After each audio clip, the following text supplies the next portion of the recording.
njia iko inafunguka. So madaktari wakasema lazima uende CS. Through CS. How was it? Ilikuwa mbaya. At my age hizi vitu ni scare by the way.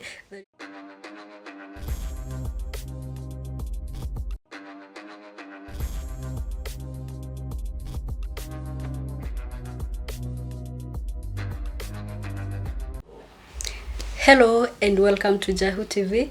My good name is Nancy Blessings. Na ukiniona hapa kama kawaida, I am here for good vibe, good energy, positivity, and today I just want to encourage conversations. Now, way back, nilihamia kwa a certain town, and kwa hiyo town, I meet a certain lady na nikaka note. For some reasons, every day she would be like, "Hi, mambo, uko smart, blah blah blah blah," and we started having conversations, talking. So I had nikam note. So every time pia mimi nilikuwa nasema hi, hello. At some point I got sick. Still the same young lady ndo nikapatana na yeye, so we went to hosi pamoja, we came back, and that is how she actually started coming into my house. So she used to come, tunaongea, anaenda, then she was in school, so nilikuwa namuulizanga like unataka kukua nini. She would tell me of big dreams, I would encourage her, we would talk, and then she would leave. After some time, I don't know what really happened, tukakuwa we are not like atuonani sasa na yeye, either I got busy na yeye maybe akakuwa busy na mambo zake. Then after like 8 months or 1 year, I happened to call her mom, because you understand she was a student, so hakuwa na simu. So I call her mom kujua msichana ako aje, and then the mom tells me Nyambu ako kwake. I was like, kwake? How? She's supposed to be in school. Then the mom tells me, unfortunately, Nyambu got pregnant and she's now married. I had 1,000 of questions in my mind. I was feeling I just want to talk to her and get to know what really happened, because she really had dreams. And so nilisikia like this one I was really not expecting. But leo tukapatana na yeye, tukaongea, and guess what? Leo tuko na yeye, tuongee, we have this conversation, we get to know what led to the other, and mahali tumefikia sasa. So karibu sana Kanyambu. Asante. Umekuwa aje? Poa Kabisa? Pia mimi niko poa. Are you excited to see me? Yeah. Tumekaa how long? Like mwaka moja. 1 year plus. Wow. Okay. Karibu sana Jahu TV. I want you to relax. Nataka tu tuongee, tukule story 2 3. But before we do that, just tuambie majina yako for those who do not know you. My name is Jess Nyambura Ngoge. I'm age 20. Acha niseme tu Kirigiti. Sindo? Nimezaliwa Kirigiti. Hai, ulienda shule wapi? Nilienda ACK Kuriva Secondary School. Secondary school na primary? ACK Kuriva. Haya, do you have siblings? Yeah. And the both parents wako? Haya, now unajua niko na maswali mingi. By the time nilikuwa mimi ninakujua, ulikuwa na a lot of dreams. Haya, ulikuwa unataka kukua nini by the way? Remind us. Careers yangu nilikuwa nataka kuwa doctor. Ulikuwa unataka kukua daktari? Haya, ulikuwa mtoto wa aina gani? Because mimi sikukujua like ukua mtoto, nimekuja kukujua ukiwa like we actually met ukua ulikuwa unaingia form 1? Form 2. Ulikuwa unaingia form 2? Okay. So sikukujua uko primary, sikukujua, I didn't see that face of you. Ulikuwa mtoto wa aina gani? Nilikuwa mtoto poa. Ulikuwa like what were you engaged in, shule ama church? Mi sikuwa na perform vizuri shule, lakini church nilikuwa na perform kiasi. Okay. Haya, now so now Nyambu, before tufike hapo ulikuwa una perform church na huko una perform shule. Tuambie Nyambu ni nani? Unapenda kufanya nini? When you are maybe au free time unapenda kufanya nini? Ulikuwa unajiengage kwa vitu kama gani? Oh, mimi nilikuwa napenda kudance. Haya, so kwa church ulikuwa kwa dancing crew. Shule hakukuwa na hizo mambo. Kulikuwa nazo lakini sikuwa napenda. Okay, kwa nini ulikuwa unapenda za church na upendi za shule? Juu shule nilikuwa na buriwa. Oh, okay, kwa nini? Cause mimi nilikuwa yani nakamburi kadogo. Ni ulikuwa mdogo sana. So unabuliwa. So hizi vitu by the way happen every day. Like watu huwa wanabuli sana watu wenye wako na mili ndogo. Haya, so ulikuwa unabuliwa ukiwa primary, that is why ukuingia kwa dancing group. Unaweza tuambia ni what kind of bullying? Walikuwa wananichapa. Wananimwagia food. Vitu kama hizo. Primary. Haya, did you ever share this na wazazi ama na walimu? Oh, I told the teachers. Walifanya aje? Did they take like any action?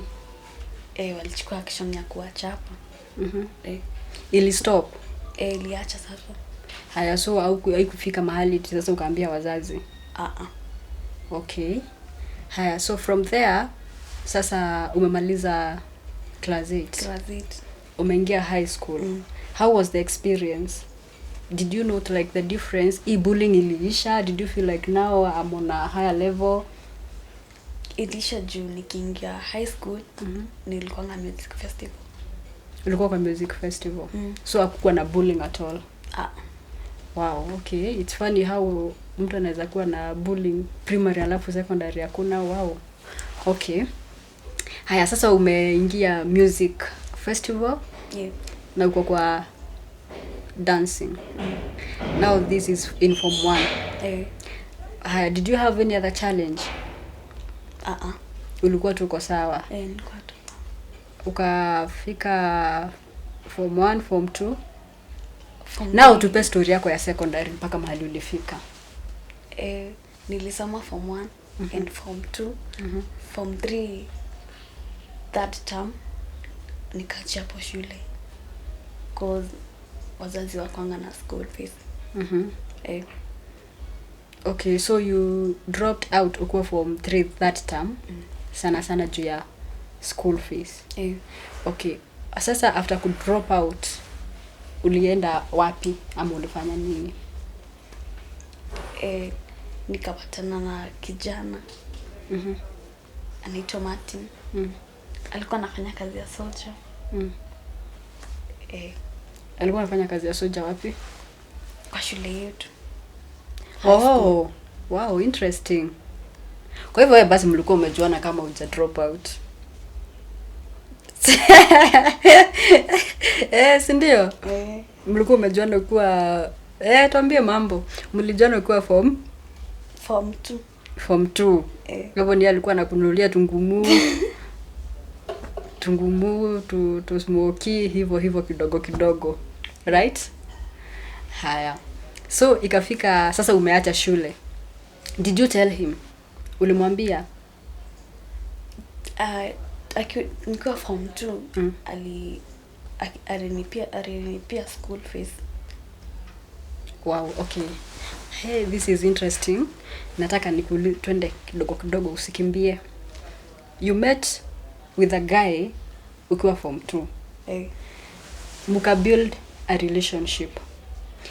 Wacha nikuulize, ilikuwa what kind of a relationship? Wewe ulikuwa unamfikiria ni nani kwako ama yeye alikuwa anakuchukulia ni kama nani kwake? Juu hiyo time mama alinipea kabambe. Sasa tulikuwa tuna communicate na yeye. Mna chat. Was it a love relationship? Ilikuwa a love relationship. Alikuwa amekwambia wewe ni girlfriend yake? Okay, so kwa hivyo watu wanakuanga na mapenzi kwa shule. Huku form 2. Tuambie watu kucheka. You know, I'm finding this so interesting by the way because looking back at myself, I think when I was in form 2, though I was in a boarding school, I think I was so naive. Like I literally didn't have the thoughts of having a boyfriend then. because I was in a boarding school and then ilikuwa ni ya madem pekee. So okay, well tukishaenda huku tu nini tu zilikuwa zinaitwa je funky, kuna venye utachokozwa na kaboika ile shule nyingine, but it was never that serious. Juu hata mnaonania wapi, ni maybe mkifunga huna simu and all these things. So I'm finding this so interesting to know that mtu akiwa form 2 can actually build a love relationship, which still inatuonyesha that generation ina change, like people are getting into things at a very young age. So it is now tunarushia wazazi wajue vile sasa mambo ikifika hapa mutadeal aje na sisi. Now let's go back to Nyambu. I am loving this conversation.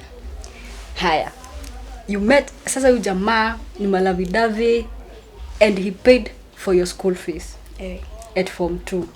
Ukuwa form 2. Okay, I do not know whether I'm really supposed to ask this, lakini nitauliza because we really want to be open. Hii time yote umesema it was a love relationship. Haya, so the guy actually paid for your school fees ukiwa form 2. Now walk us through this journey ya mlimit aje na huyu kijana, because I'm really interested. Alikuja akauliza job kwa shule ya Sojo. Hiyo time ulikuwa form 1. Haya, akakuja akauliza job. Okay, mlikuwa mnajuana before akuja ulize job ama mlijuana akikuja kuuliza job? Alikuwa anasoma church PCA. So huyu mtu you are trying to tell me mlikuwa na history na yeye, mlikuwa like mnajuana wewe back akiwa church. For how long ulikuwa umemjua wewe ukiwa stud? Nikiwa class 8. Ukiwa class 8. Alinitumia success. Okay, akikutumia success ni jumla mlikuwa mnajuana.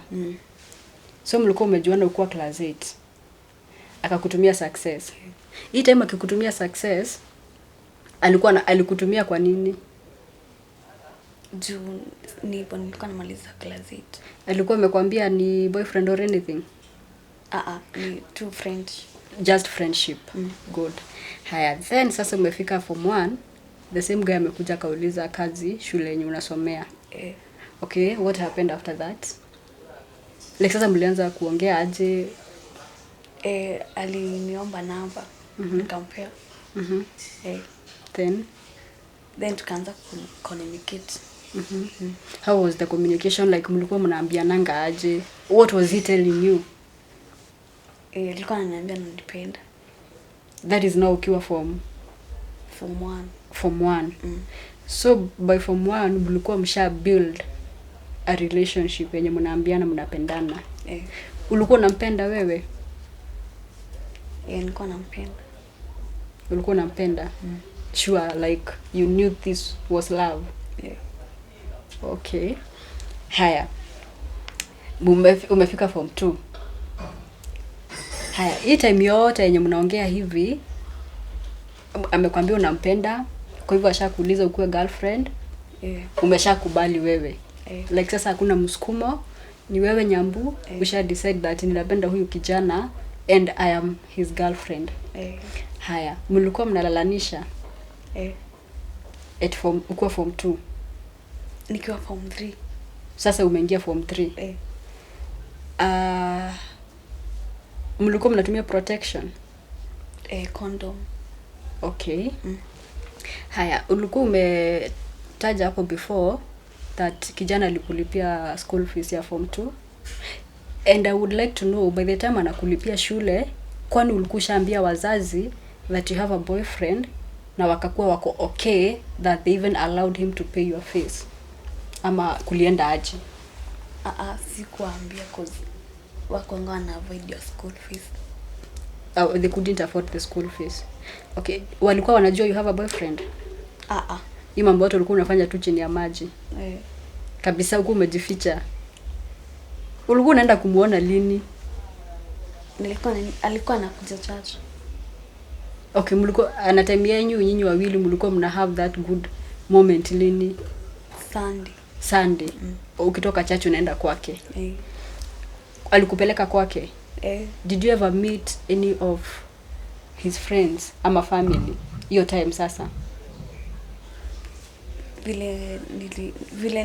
Nilienda nikapata watu wamesha register wa KCSE. Mimi nikagikuaya ni Goro. Okay. KCSE. Abotie gututwara ha KCSE nauliza. Hedeno we form 2, hedeno ginyara kurihira school fees. Muonanaga nake ri? Saturday. After church ndo ulikuwa unaenda kwake. Yote mulikuwa unaenda kwake. Ni waimiro shamanete na aciari yake kana arata yake? Awesome. Au meet anybody. So ilikuwa ni purely relationship that it is known by you and him pekee. Hakuna mtu mwingine anajua. Ukijana alikuwa na miaka ngapi? 25. Okay. Haya, so amelipa school fees form 2 yote. Juu wazazi hawakulipa shule, ni boyfriend alikulipia? Hawakukuuliza nani amekulipia school fees? Niliwaambia ni rafiki yangu. Uliwaambia ni rafiki and they were okay? Haya, so ikafika form 3. First term, second term, ni alilipa ama ni wazazi? Nililipiwa na Dreams. Oh, I know that thing. Okay. For first term, second term, That term nikakaa yote home. Juu ya school fees. Aya, wazazi hawaku afford and the boyfriend didn't. Ama yeye alikuwa hiyo time ulikuwa mnaongea na yeye mna discuss? Before nisome first term na second term, akafutwa kazi huko. Okay. So akakuwa hana kazi. So at form 3 that term you dropped out. Reason lack of school fees. Okay.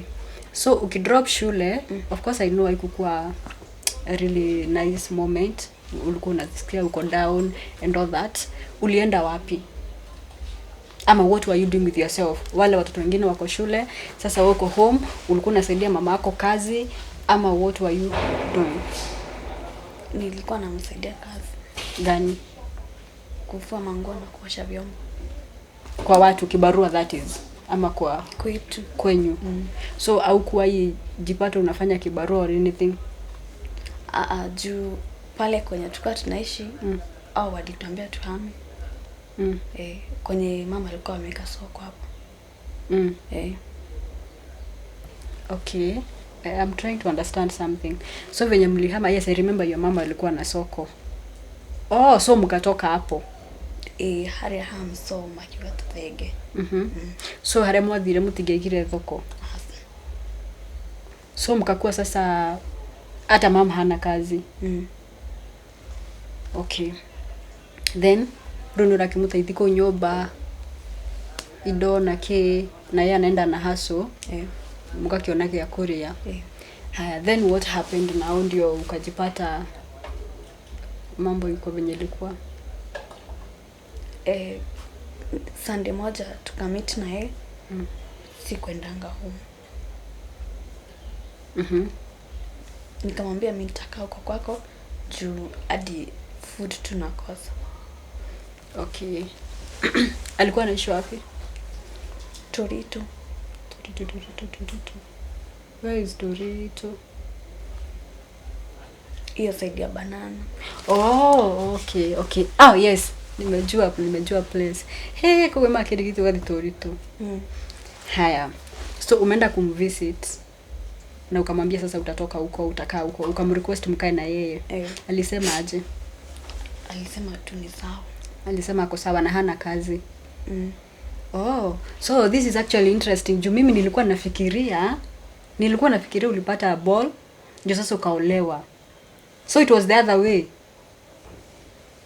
Nilisema ni kama kupotea tu home. Oh, okay. Okay, wewe ukienda huko ulikuwa umeamua that mimi nikienda sitarudi ama ninataka kuolewa? Juu zile challenges nilikuwa napitia, nikaona tu nikae tu kwake. Ukaona tu kae kwake. Ulikuwa umebeba nguo? So ulienda na ukasema urudi and that was it. Yeah. Ukakaa na yeye how long before wazazi wajue? Like miezi 4. 4 months. Hii time wazazi walikuwa wanakutafuta? Ama ulikuwa unaongea na wao na simu? Walikuwa wananitafuta. Walikuwa wanakupiga, ulikuwa unaongea na wao na simu? Simu tulikuwa tumezima. Na huyu kijana mlikuwa umeambiana mzime?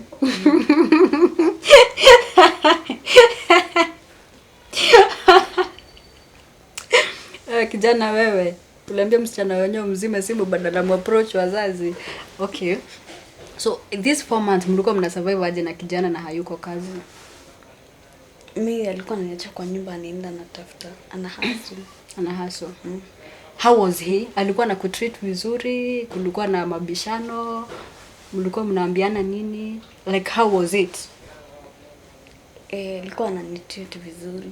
So ulikuwa una prefer huko kuliko home? Wewe ulikuwa sasa uko sawa? Sawa, unafurahi hapo. Mapenzi. Okay. So at what point did sasa wazazi walijua aje uko huko? Walijua nikiwa na ball. Ulipata ball lini? Juni kulikuwa time ya Christmas.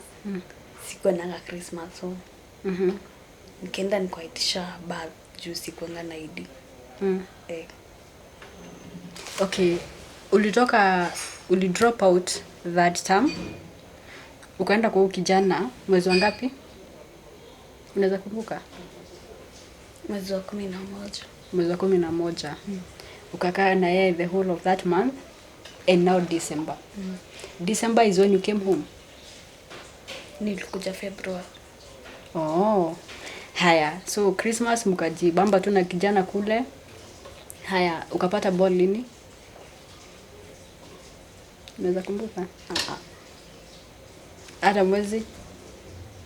Ama hukujua? Sikujua. Okay.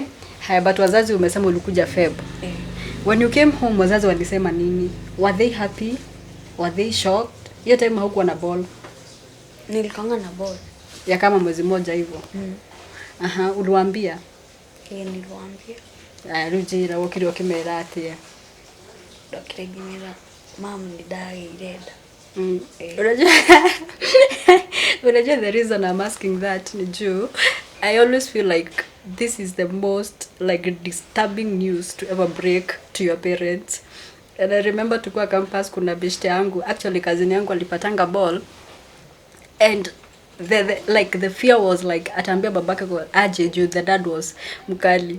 Now the way she approached him, hata the dad hangekuwa na anything, juu alikuja akamwambia, dad, niko na mimba na nisikie umeuliza mom kitu. Ile sasa kujaza ndo ati mambo ichemke.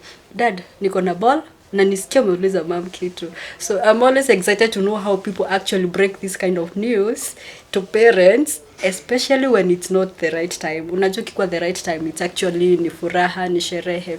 But in this case ni kitu umepotea nyumbani, umerudi, you're now pregnant. How do you give this kind of news to your parents? So Nyambuya ametuambia alikuja akaambia mamake nilienda na nikapata mimba. Right? Mama alisema aje? Alikuwa amekataa na birth certificate. Juu tulienda na huyu sister-in-law. Oh, okay. So kule washakubali sasa wewe ni wa huko. Nimeshaenda na nikakaa. Na umeona wazazi wa kijana? Sikuwa naambia niko shule. Okay, na umeona wazazi wa kijana? Because I was to ask you, wazazi walikubali aje wakijua uko shule, but umeshatuambia huko ambia uko shule. Haya, so mom amekataa na birth certificate, so ni mzozano hapa. Was it easy ama mlifikishana wapi? Na sasa hiyo dada kwa wapi? Sasa dada alikuanga uko kwa mjei. Okay. Haya, so mom mkaambiana but eventually alikupea ama kulienda aje? Alinipea, tulita rafiki yake mmoja mwenye alikuwa anafanyia kazi. Akasema upewe. Akasema nipewe. Haya, nataka kujua hivi Nyambu. Sasa ukishapewa birth certificate, mliachana aje na mamako? Alikubali ni sawa enda uolewe ama mliachana na aje? Aliniambia to ndiari no twakurihira skuru no wega. So she was now it's okay juu hakuna otherwise. And already you're pregnant. Haya, ukiwa birth certificate Githia naku. Sawa. A step now nyuma kidogo. Ulijua aje uko na mimba? Ni huyo mother-in-law. Ni aliniambia niko na ball. Wewe uko unajua au kukuwa like you didn't miss your periods ama ulikuwa unafikiria ni kawaida? Mimi nilikuwa shida nilikuwa nasema mtu upata ball na periods. Akiwa na periods ndio utapata ball. Well, I'm loving this again, lack of information. So, wewe ulikuwa unajuaga mtu anapatanga ball akiwa na periods. So wewe because you didn't engage in sex ukuwa in periods, huku unafikiria uko na ball. Sikuwa nafikiria. Haya, madhino alikwambia aje? Aliambiwa kijana yake tunafaa twende tuanze clinic. Tajirori ya kuuliza nyabura ndio nata tajira ya kuuliza. Nyabura ndio nakawe na ihu. How was your relationship na mother-in-law? Ukuwa sawa. Ilikuwa tu mko sawa. So akakwambia hivyo. Ulishtuka? Ama bado ulikuwa na feel high siwezi kuwa niko nayo? Nilienda nikanunua ka tube Kenya mtu anapimanga nako ball. Nikakuja nikajipimia. Ulikuwa unajua kusoma? Niliambia huyu. Oh, you had the sister-in-law. So ni alikusaidia. Akakwambia, "Wulu! We are pregnant." Ama alikwambia aje? Niliambia niko na ball. Ulitense? Ulishtuka? Nilishangaa. Okay, how did you feel about it? Unajua like, okay, you are now in marriage, right? Haya, sasa hii nayo ni ball. And by this time you are 18 years, right? How did you feel about it? Okay, ulishtuka. Then nikamuuliza, sasa mimi naweza try ball? Nirudi kwetu. Okay, juu bado ulikuwa unasikia this is not what I really want. If given a chance, naweza taka kurudi home na niende shule. Haya, the sister akakudiscourage ama alikwambia tukatoe? Juu huyu sister ni yetu nasikizananga naye sana au wengine tusikizanangi nao.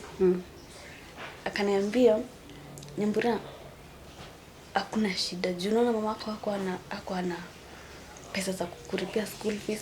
Maybe mtoto ni yeye atabarikiwa na Mungu. Akuje akubariki pia wewe.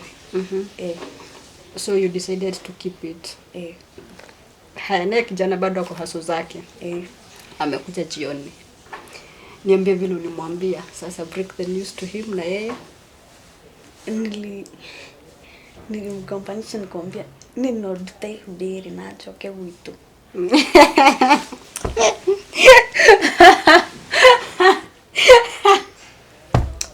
Oh goodness. So akashtuka akashindwa like kwani uko na ball? Akasema aje? Akaniambia nani amekwambia? Nikamwambia ni mama yako. Na amesema tuanze clinic. Okay. Kijana alirespond aje? Alisema ni sawa. So akasema ni sawa, mkafunga hiyo chapter, mkasema now you start the clinic. Nikaanza. Haya, how long did it take before kubali sasa that ni sawa, ninaanza clinic, this is now like, this is my life, I am married, na sasa niko na mimba ni kuanza clinic. Ulikuwa na those moments of depression, kusikia like, of course hiyo kufeel nitatoa was a part of depression, right? I think it was a part of not accepting the situation stress and probably comes pia with depression. You know, when you feel like when you're depressed, depression is because you're not accepting the situation. You're still trying to think that things miraculously can change.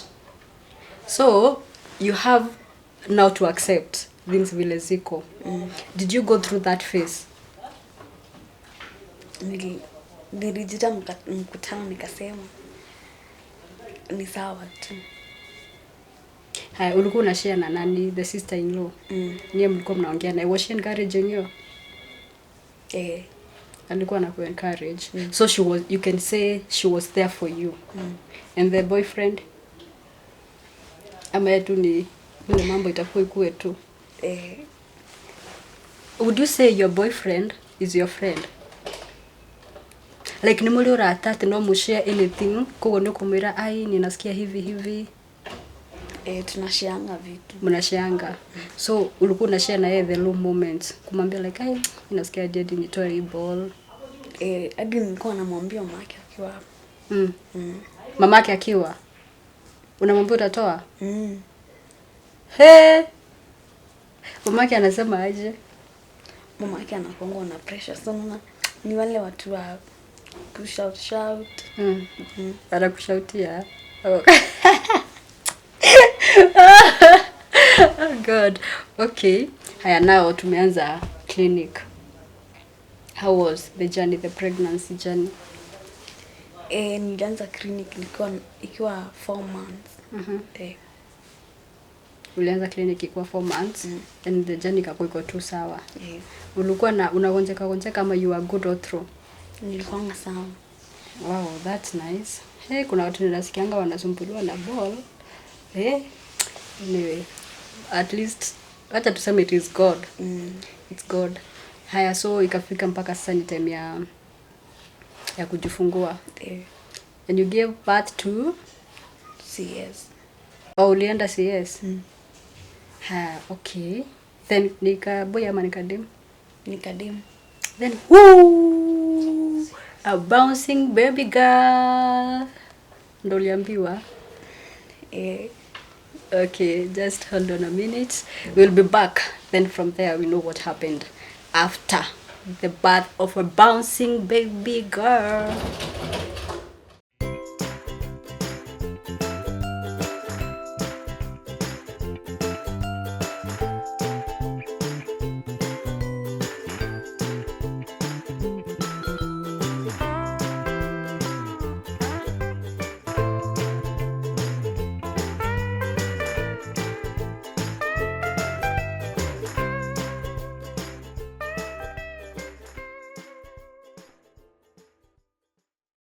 Now tuko hapa, we have a baby girl.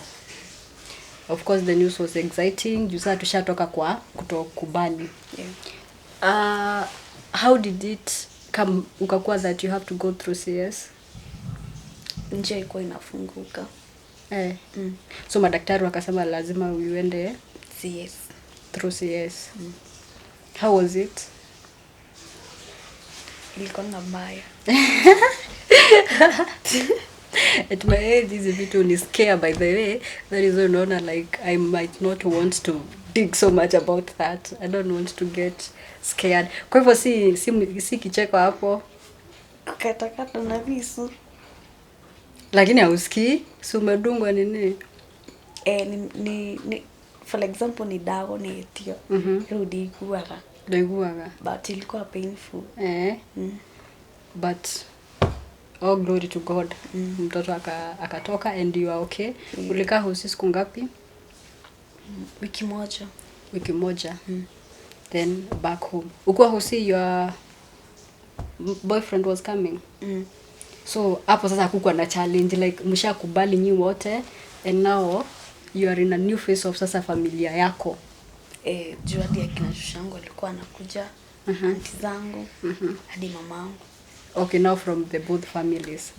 Kwa hivyo sasa mambo ya wasiwasi, Nyambua kwa wapi? Nini ishakubalika that she's now married. Na amepata mtoto. Haya, so kutoka hosi home, the journey ilikuwa sawa. Ilikuwa tu poa, no challenges. Haya, so wewe huku unaenda kazi. Kijana alipata kazi? Alipata kazi ya maremia. Kibarua. So anaendanga kibarua. Ilikuwa anapatanga alikuwa anapata siku moja kwa wiki. And that would that be enough? Ama mnafanya aje? And I understand now sasa hapo kuna mtoto mdogo. Juu hadi kuna time tunalanga nje. Till now. Okay. Wewe sasa unaendanga kibarua juu nimeona mtoto wako 1 year? Siendangi. So bado ni kijana huwa anaenda. Unajua normally tunasemanga like mtu akidrop out, society tunapenda kuconclude like mwire tucio ndakoragwo na mitugo miega, mwire tucio ni muremi, mwire tucio ndareretwo wega, but you've never taken time to really understand the things that really happen huku nyuma. Like for instance, guest tumekuwa naye leo, direct no juge ati ni waganu sana is a situation that led her to that marriage, that led to her getting pregnant. Juu umejisikilia we mwenyewe amesema that even when alienda kwa boyfriend bado alikuwa na wish kurudi nyumbani, but unfortunately the parents were not able. There was no any better option than being with the boyfriend, and now here we are with a 1-year-old baby girl and still struggling. So Nyambo, tell us, how do you feel about the whole thing? Unasikia aje? Mi kwangu yani tumepitia challenges mingi ndio tupate mtoto. Tumpate mtoto. Naweza taka kuambie mtu wa rika yako pale mahali umwire atiriri, is it okay kuurira nyumbani ya boyfriend kana weri if you could be taken back in time, no choose kuurira kwa boyfriend yaku kana ungia choose ile go stick around na muciari? Just ujida wikana na my mom. Ugathire wikana na your mom. Kugo ndungima encourage moragire kwi boyfriends ciao. Mere uguo. Ni hakwa ndigenda my best friend othi kwi boyfriend tadu mundu anagera maritu. And you, of course, you start new responsibilities. So kugo you don't feel good about the situation. Twedu wako wendo waku ni jongeri uthome, you get into a career path, utuke dagitari, utaithia ciari, and that. But like tunasemanga, it is never too late. It is never too late. You're just 20. Siko 20, very young, and you can still be very productive. Sini sawa? Unaweza taka kurudi shule by the way? Kana ruho hukugwa ugeda atia. What would you like to do with your life? Mimi napenda tu kufanya tu job. Job kama gani? Tell these people. Kama nikezekewa shopping. Shop, I mean. Shop. Marriage yako unaweza taka tu bado kuiweka. Kuzia kijana alinifanya favor kubwa sana. Gani hiyo? Like kunilipia school fees. Vitu kama hizo. Yeah, by the way, even before we took so harsh on the guy, I would still want to give him his flowers wherever he is, due owning up and taking up the responsibility. Because I'm trying to imagine if kijana alisikia kuna mimba na akapotea, Nyambu could have probably gone back to the parents. Wazazi wako na uchungu ya alipotea, then amepata ball, amerudi hapa, it could be chaos. Watu makaru arani ya goro, do makaru arani ya goro, gugashia maundu mage maige. So I would really want to give that guy his flowers for owning up and taking up the responsibilities. And now if maybe you would want to talk to Nyambu, maybe encourage her, atapeana namba yake ya simu. Mine, what I can tell you is that you're still very young to chase your dreams. Sawa? Hiyo kitu nataka kukua bado unaweza kuwa. Usitake that hiyo situation ili kufikisha mahali uko sahi ikufunge. Just open up your mind. Talk to God. Akufungulie njia and you will still achieve everything that you have always wanted to achieve. Miaka 20 ni kidogo sana. Like you really have a very long life to live. Sini sawa? So sisi tutakutakia mema. Nimeona katoto kako ni kazuri. By the way, she's beautiful. Hey, na nika healthy. You're doing a good job. So what would be your parting shot? Maybe unaweza taka kusema nini ya mwisho kabisa ama kuniambia nini? Mimi naweza taka mtusaidie. Like hatuna nguo. Ati tuhulaga niko na kaskat. Ati hii nikitaka kwenda pahali ati nagoje ikauke. Pia yeye hivyo. Hadi food tunakosa. Na hadi mtoto wetu ana nguo hizo zenye ako nazo tulipewa na mama mwingine hapo fulani. Naona hivyo si vizuri. Alafu alikuwa anataka kwenda majuu. Ako na passport but commission alikosa. Okay. So tumesikia what Nyambu is asking for. Na naweza taka tumsaidie. Amesema hawana manguo. Mtoto wake ni 1 year, so maybe uko na nguo unaweza taka kumpe yeye mtoto na bwana yake. Unaweza, maybe you can call her or unaweza tumana huku kwa Jahu. She will pick them here, and still if you can support them na food and maybe kuwekea kazi, I think that would be the most important thing. Tuta appreciate. And wale agencies upeleka watu kutafuta makazi huko nje, the boyfriend has a passport and ni wish yake kuenda, so you can still support them na hiyo njia, and so it shall be well. Yeah, so that was it for today's episode. It's emotional, but it's educative, and it's a wake-up call to the society, to parents, to young people, tujue how to deal with things. So mine, I'm touched because I believe not just Nyambu, I believe so many people today wako kwa relationships, wako kwa marriages, wako na watoto na si their heart desire. It is because of a situation yenye iliwa lead hapo. So if we can be able to work and maybe kuzuilia these situations, maybe would make things a little bit better. So if you're there and you would want to share your experience just to inspire someone hapo nje, or maybe to encourage someone, or just maybe to say that kupiga tu mhuri kusema it is true, mostly ni situations. So you can visit us hapa Jahu Galaxies. Our office number is 0704 774 774 0704 774 774.